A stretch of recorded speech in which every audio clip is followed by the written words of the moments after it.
انہوں نے لکھا ہے کہ کیجریوال نے جو 40 پڑھا ہے وہ حقیقت میں کیا ہے، کیا واقعی میں پڑھا ہے؟ یعنی کہ ان کے باتوں کا رد عمل یہ ہے کہ ہندوتوا کا جو گیند ہے وہ صرف انہی کے پاس رہے گا، لہٰذا صرف وہی اس کا استعمال کر سکتے ہیں، دوسرے جو سیکولر ہندو ہیں وہ اس کو استعمال نہیں کر سکتے، یا کرنے پر تشویش کا اظہار کیا جا رہا ہے۔ کیونکہ آپ لوگوں کو معلوم ہونا چاہیے کہ سافٹ ہندوتوا کا ثبوت دیا تھا اروند کیجریوال نے دہلی کے انتخابات میں۔ 2 اہم ترین باتیں تھیں، یہ کہ بار بار ان سے جب پوچھا گیا کہ آپ شاہین باغ کیوں نہیں جاتے، تو اس کا جواب انہوں نے ہمیشہ یہ دیا کہ میرے شاہین باغ جانے سے کیا مسائل حل ہو جائیں گے، اور میں تو ٹھہرا یہاں کا وزیر اعلیٰ، میرے وہاں جانے سے کیا ہوگا، اور وہ جو مطالبے کر رہے ہیں وہ مرکزی حکومت کے ہاتھ میں اس کا مطالبہ ہے، میرا جانے یا نہ جانے سے کوئی اس سے اثر نہیں پڑے گا۔ اور دوسری طرف سے یہ کہ خلاف بھی وہ لگاتار بولتے رہے، یا NRC کے خلاف بھی بولتے رہے۔ اور دوسرا اہم ترین جو جھٹکا لگا تھا وہ یہ تھا کہ جو BJP پارٹی ہندوتوا کا ہمیشہ نام لے کر کے ہندوؤں کو راغب کرنے کی کوشش کرتی ہے، ایک تو ایسے ہندو جو سیکولر مائنڈڈ ہیں، ایک دوسرے وہ جو کٹر واد ہے وہ تو اسی کے ساتھ جڑے ہوئے ہیں۔ البتہ بہت بڑی تعداد ایسے ہندوؤں کی جو ہندوستان میں جو 80% یا 70% کہہ سکتے ہیں، بلکہ اس سے بھی زیادہ، کہ جو سیکولر ہندو ہیں۔ اب ان لوگوں کو ہندوتوا کا پاٹ ہمیشہ سے RSS پڑھاتی رہی ہے انتخابات کے موقع پر، اور یہ ثابت کرنے کی کوشش کی رہی کہ وہ جو ہے ہندوتوا کو بچانے کی واحد پارٹی وہی ہے، اور اس کے لیے وہ بعض دفعہ الگ الگ قسم کے نعرے لگا دیتے ہیں، مسلمانوں کے خلاف بیان بازیاں اسی کی طرف اشارہ کرتی ہیں، یا بھارت ماتا کی جے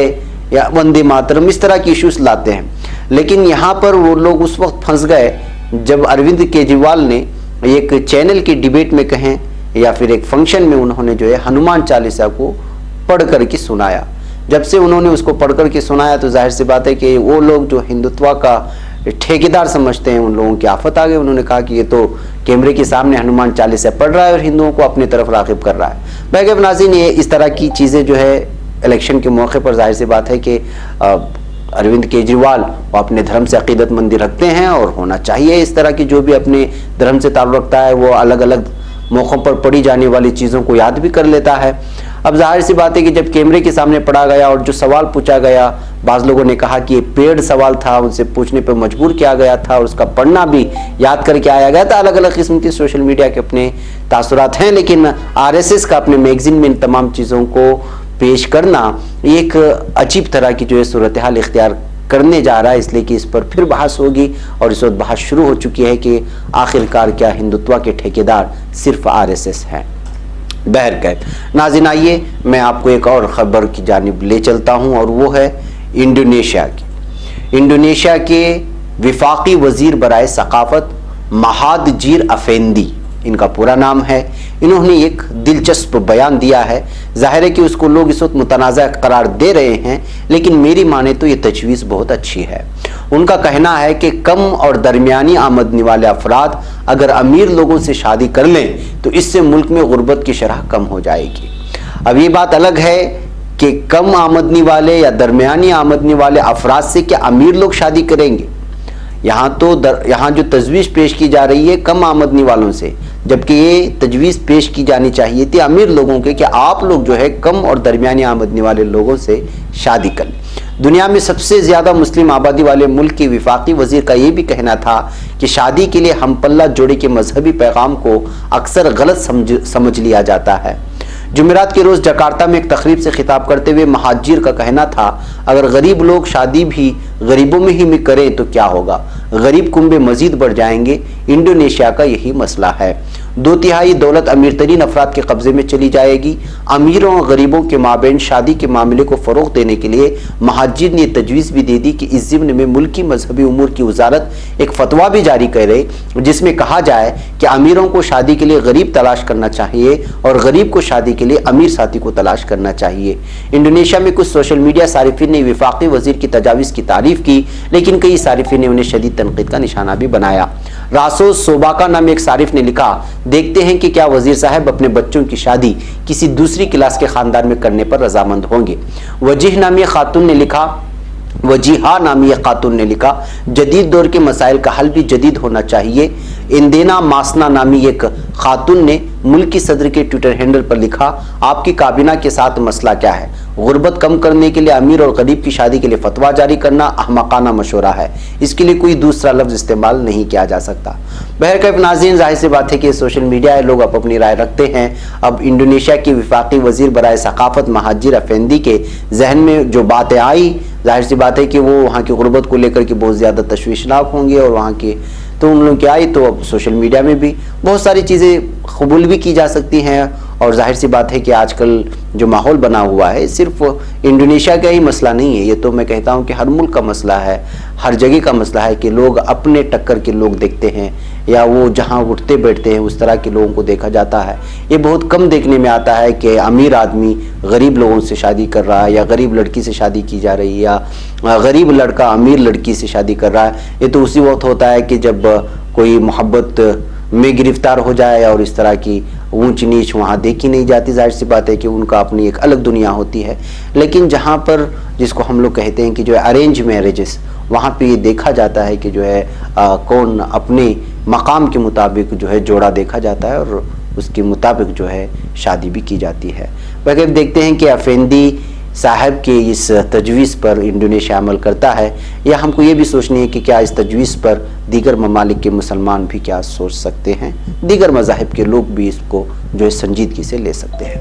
بہرکیف ناظرین، آئیے میں آپ کو اروندھتی رائے کے جے پور میں ہوئے ایک بیان کے بارے میں بتاتا ہوں۔ جے پور کے شاہین باغ کے نام سے مشہور شہیدی یادگار پر شہریت ترمیمی قانون اور مجوزہ NRC کے خلاف مظاہرہ کر رہے لوگوں سے خطاب کرتے ہوئے عالمی شہرت یافتہ مصنفہ اروندھتی رائے نے کہا ہے کہ مودی حکومت کا دماغ صرف مسلمانوں کے خلاف کام کرتا ہے، لیکن شہریت ترمیمی قانون اور مجوزہ NRC کا پورا عمل ہر ہندوستانی عوام کے خلاف ہے۔ ناظرین، یہ ویڈیو بہت زیادہ وائرل ہو رہی ہے جو انہوں نے یہ بات کہی ہے۔ مظاہرین سے اپنے تجربات کو شیئر کرتے ہوئے اروندھتی رائے نے کہا کہ انہوں نے خود آسام کا حال دیکھا ہے، وہاں BJP حکومت نے سوچ کر CAA لاگو کیا کہ وہاں کے مسلمانوں کے خلاف ہے، لیکن آخر میں وہ وہاں کے غیر مسلموں کے خلاف ثابت ہوا۔ انہوں نے کہا یہ قانون بنیادی طور پر غریب عوام کے خلاف ہے۔ انہوں نے یہ بھی کہا کہ آخر میں NRC کی وجہ سے لاکھوں لوگوں کی شہریت پر سوال کھڑے ہو گئے ہیں۔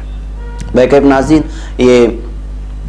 اروندھتی رائے جو ایک مشہور قلمکار ہے اور ہمیشہ اپنی آواز کو لوگوں کے سامنے رکھنے میں بڑی مشہور ہے، ان کی کئی کتابیں آ چکی ہیں، اور یہ اپنی بات کو رکھنے میں بہت زیادہ ملک ہند میں مانی جاتی ہیں۔ ناظرین، آئیے اب DNA کا کمال آپ کو سناتے ہیں۔ سعودی عرب سے آئی ہوئی یہ خبر ہے۔ سعودی عرب میں 20 سال قبل اغوا شدہ ایک لڑکے کی DNA کی مدد سے شناخت ہو گئی ہے، اور اس کا اپنی پیدائش کے بعد پہلی مرتبہ اپنے حیاتیاتی خاندان سے دوبارہ ملاپ ہو گیا۔ العربیہ نے اس کی رپورٹ کی ہے۔ اس کی رپورٹ کے مطابق موسیٰ الخنیزی نامی اس لڑکے کو 1999 میں ایک سعودی عورت نے الدمام واقع میٹرنٹی اور چلڈرن اسپتال سے پیدائش سے صرف 3 گھنٹے کے بعد ہی اغوا کر لیا تھا۔ 1990 کی دہائی میں الدمام میں اسپتال سے اس انداز میں 2 لڑکے اغوا ہوئے تھے، اور ان وارداتوں سے سعودی بھر میں تشویش کی ایک لہر دوڑ گئی تھی۔ اسی عورت نے 3 سال قبل 1996 میں ایک اور عورت کا بچہ بھی اسی انداز میں اغوا کیا تھا۔ اس نامعلوم عورت نے ان دونوں بچوں کی پرورش کی اور انہیں بتایا تھا کہ وہ اس کے یہاں بغیر شادی کے پیدا ہوئے تھے۔ پولیس ان دونوں لڑکوں کی بازیابی کے لیے مسلسل تحقیقات کرتی رہی تھی، لیکن وہ انہیں کہیں سے برآمد کرنے میں ناکام رہی تھی۔ لیکن ان دونوں لڑکوں کی اس طرح پراسرار انداز میں اغوا کا معمہ اس عورت نے خود ہی حل کرنے میں مدد دی۔ اس عورت نے ان دونوں لڑکوں کی عمر 20 سال ہونے کے بعد ان کے شناختی کارڈ کے حصول کے لیے درخواست دائر کی، لیکن ان کے والد کا نام نہیں لکھا۔ اس پر پولیس کو شبہ ہوا اور اس نے ان دونوں کا DNA ٹیسٹ کیا۔ ان کے نمونے اس عورت سے نہیں ملے۔ علی الخنیزی کے اہلیہ کا بھی DNA ٹیسٹ کیا گیا، اور اس کے نتائج سے انکشاف ہوا کہ ان میں ایک لڑکا در حقیقت ان کا سگا بیٹا موسیٰ الخنیزی ہے۔ اس کے بڑے بھائی محمد الخنیزی نے چینل کو بتایا کہ ان کی والدہ نے اسپتال میں ایک اجنبی عورت کو اپنے کمرے میں آنے کی اجازت دی تھی۔ تب اس عورت نے کہا کہ وہ نومولود کو نہلانا چاہتی ہے، اور وہ یہ کہہ کر اس کو باہر لے گئی۔ وہ پھر کبھی واپس نہیں آئی اور ان کے نومولود بھائی کو لے کر کہیں غائب ہو گئی تھی۔ بہرکیف ناظرین، DNA ٹیسٹ کے ذریعے سے جو ہے ایک لڑکا جو گمشدہ ہوا تھا کئی سال 20 سال پہلے، وہ جو ہے اپنے والدین کو واپس مل گیا ہے۔ ناظرین، UP کی جیلوں میں بند 200 کشمیریوں کو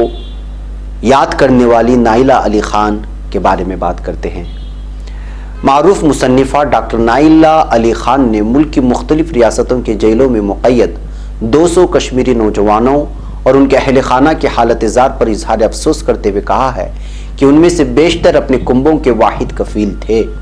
انہوں نے کہا کہ مقید نوجوانوں کے افراد خانہ کے پاس اپنے لختہائے جگر کی ملاقات کے لیے بیرون وادی سفر کرنے کے لیے زیادہ راہ تک نہیں ہے، یعنی وہ اخراجات تک برداشت نہیں کر سکتے کہ اپنے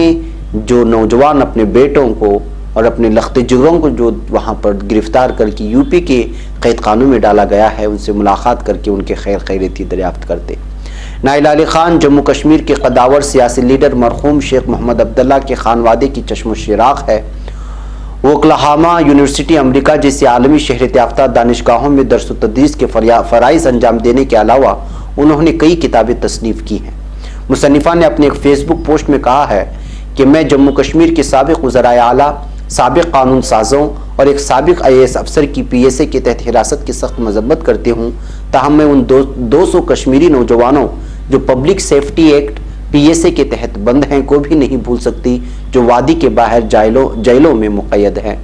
بیرون وادی کے جیلوں میں مقید 200 کشمیری نوجوان اور ان کے اہل خانہ کے حالت زار پر اظہار افسوس کرتے ہوئے نائلہ نے کہا کہ ان محبوس نوجوانوں میں سے کچھ ایسے بھی ہیں جو اپنے کنبوں کے واحد کفیل ہیں، ان کے اہل خانہ انتہائی قسم پرسی کی حالت میں ہیں، ان کے پاس اتر پردیش جہاں ان کے بچے بند ہیں جیسی ریاستوں کا سفر کرنے کے لیے بھی وسائل نہیں ہیں۔